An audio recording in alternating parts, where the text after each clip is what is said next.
Hello po, muli magandang hapon sa inyo mga kaibigan or maulang hapon sa inyo. Nandito ako sa Las Villas de Manila, sa Binyan, Laguna. So napakalapit nito sa Southwood Toll Exit. Yan. So may binibenta rito na 2-story, may kasama ng swimming pool. Ang lot area niya ay 310 square meter. Yan. Tapos sa first floor, meron siyang living room, dining room, kitchen, powder room, bedroom, bathroom, dirty kitchen, maid's quarter with toilet and bath, and also swimming pool.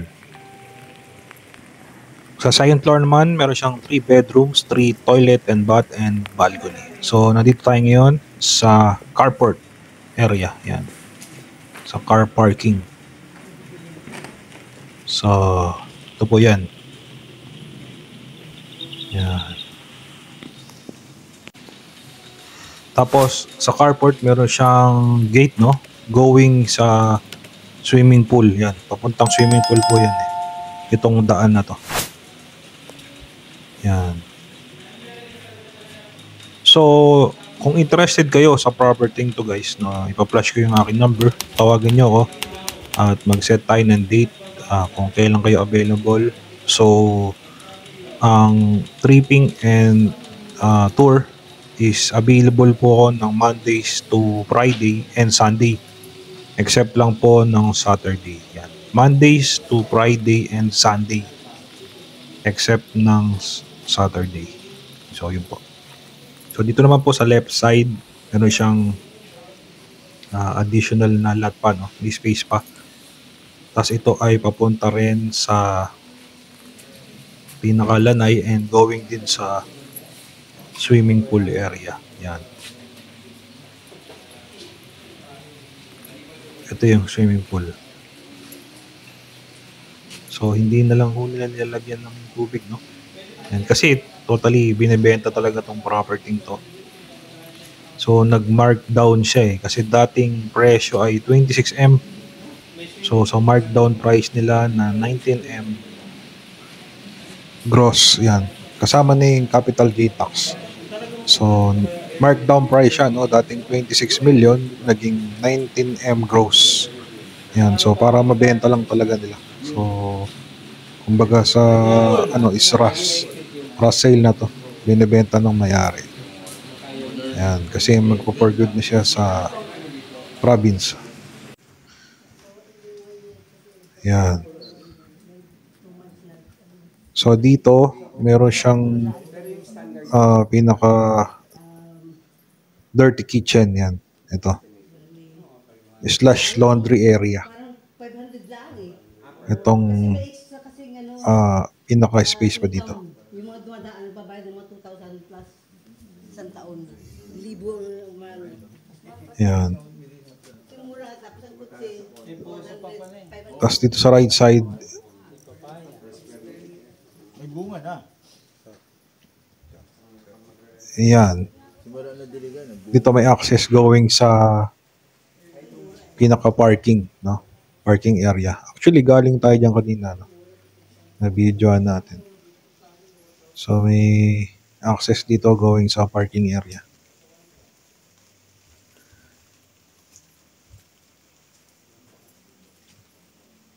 So ito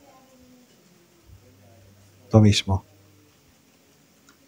So, sa papel nito guys, no, malinis din to, no? Clean title, updated ang amilyar. So, walang problema ang papel dito. Yan. Anytime, pag gusto nyo bilhin to, ready na to for transfer. Yan.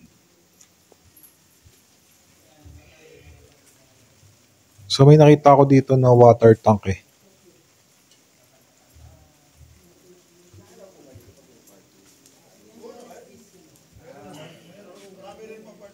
Meron siyang kasamang water tank.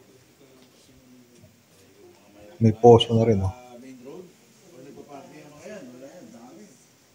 Ayan. Okay, so nalibot ko na kayo guys sa buong paligid nito.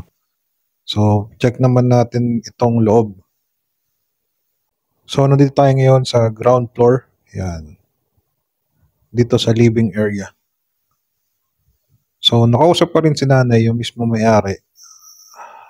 Ito, including na daw lahat ng gamit dito, sabi niya. So, iiwan na daw niya lahat to. Lahat ng makikita niyong gamit dito is including na sa presyo, sa 19 million gross. Yan. Pag sinabi kasing gross, guys, ano yun sa hindi nakakaalam, kasama na doon yung CGT, yung capital gain tax. Pag sinabi naman na net, ibig sabihin yung total price niya is neto lang. So, ang mag-shoulder nun, yung mismong bibili pag net.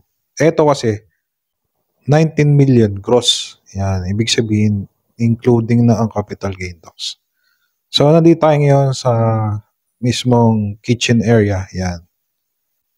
So, once again, lahat na nakikita nyong gamit dito is including na sa bentahan or kasama na rito. Iiwan na yan lahat. Kasi gusto nang mag-for good ng owner sa province nila. Sa Mindoro. Yan. Taga Mindoro yung may-ari nito eh. So dito, meron ditong pinaka kwarto, yan, para sa maid's quarter or driver, yan. May double deck na rin. Yan. Merong kwarto para diyan, para sa maids and driver. Tapos ito, meron siyang toilet. Buksan natin ilaw. Check natin. Ayun. So, meron na siyang toilet and bath. Yan. Para sa maids and driver. Ang kulit na shower grip. Yun. Tapos yun, meron silang daanan dito papunta sa swimming pool and laundry area or dirty kitchen. Yan.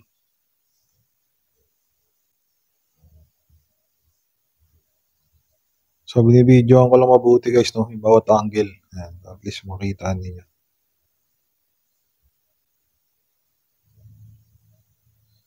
So, sa ground floor, meron siyang bedroom. Yan. Ito. So, meron siyang bedroom dito sa ground floor. Yan, ito.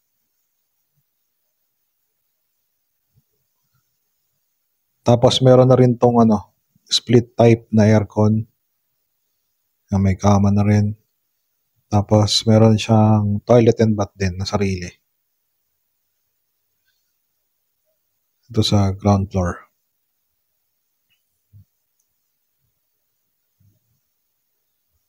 Yan.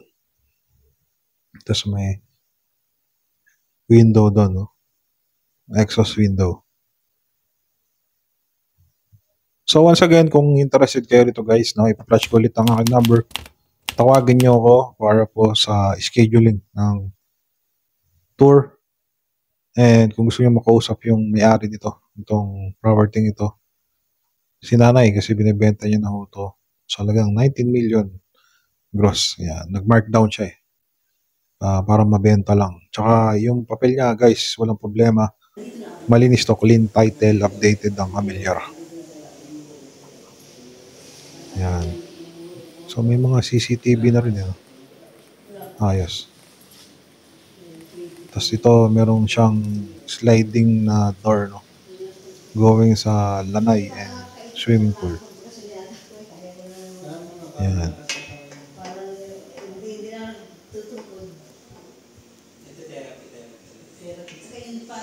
Ayos.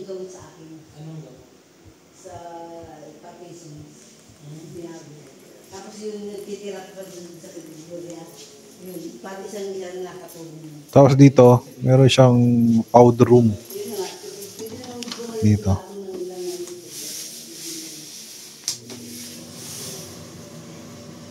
Yan. Talagang tinatawag na powder room, no? Basta pag walang shower. Pag CR lang, tsaka ano, pinakahilamusan. Tawag ay powder room. Yan. Pero pag may kasama ng ano yan, shower, toilet and bath na. Okay, ayos. So yan, pupunta tayo ngayon sa second floor para magka-idea po kayo. Nakita mo tayo sa second floor. Hindi, dun, sa may ano, pero pagkain mo ako ng gamot, tatanggal din. Pero may sakitan ko. Hindi na gusto ko matanggal. Okay, nakita po tayo sa second floor.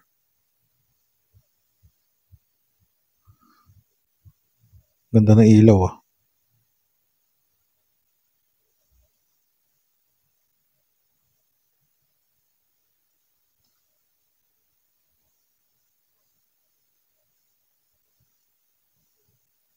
Yan. So, dito sa unang kwarto, second floor, check natin. Meron na siyang kama. Meron na rin siyang aircon. At meron na rin cabinet. Yan.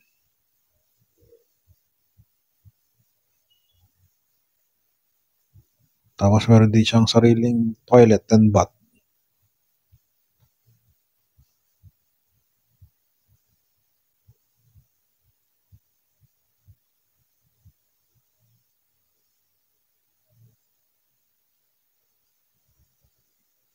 Yan. May kasama ng heater yung ano niya, shower.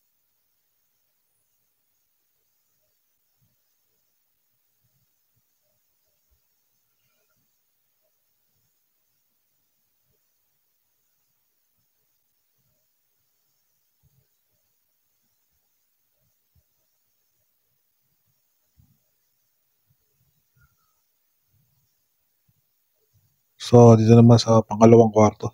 Check din natin. So, once again, may kama na rin, no? And aircon. Hindi lang siya split type.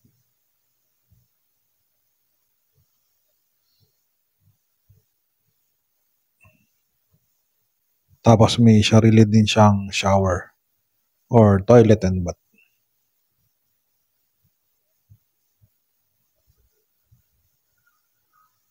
Yan, dito sa pangalawang kwarto sa second floor.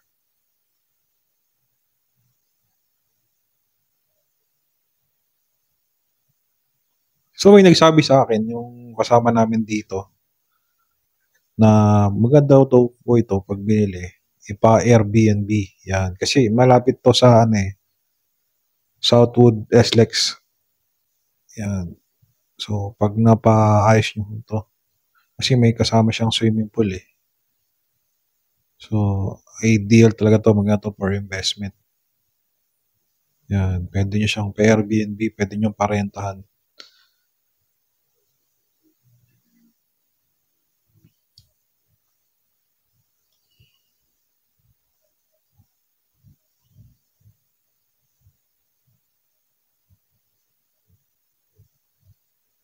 So,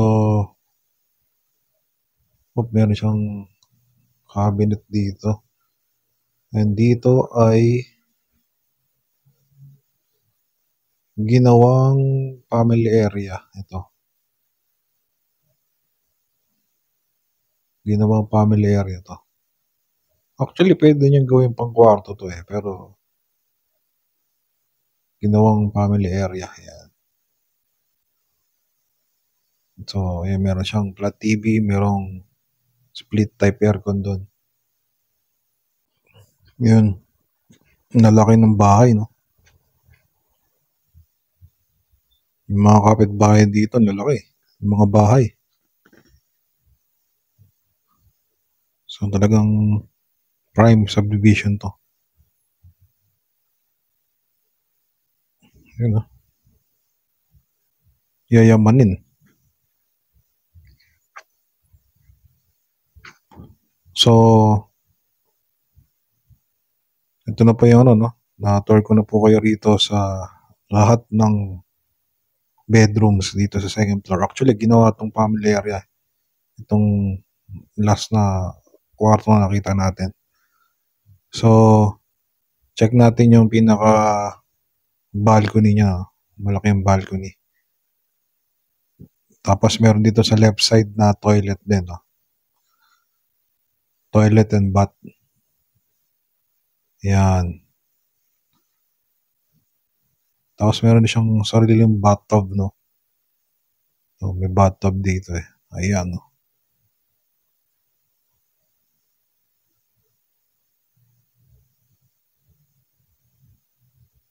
Okay.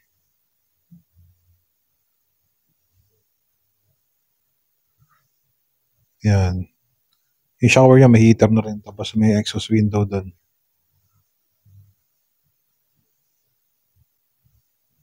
Yan. Tapos dito, meron siyang balcony.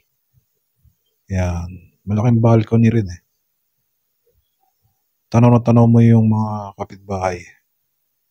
Yan. Tsaka wala makikita rito na chismosa. Maaari siguro yung mga maid. Wala yun. Nalaki yun. Tsaka okay pa yung simoy ng hangin dito. Fresh pa. Yan, hindi pa siya polluted. Although malapit siya sa sa SLEX. Southwood XLEX. So pag going sa Manila, mabilis ka lang makakapunta dito. Yan. So ilang minutes lang.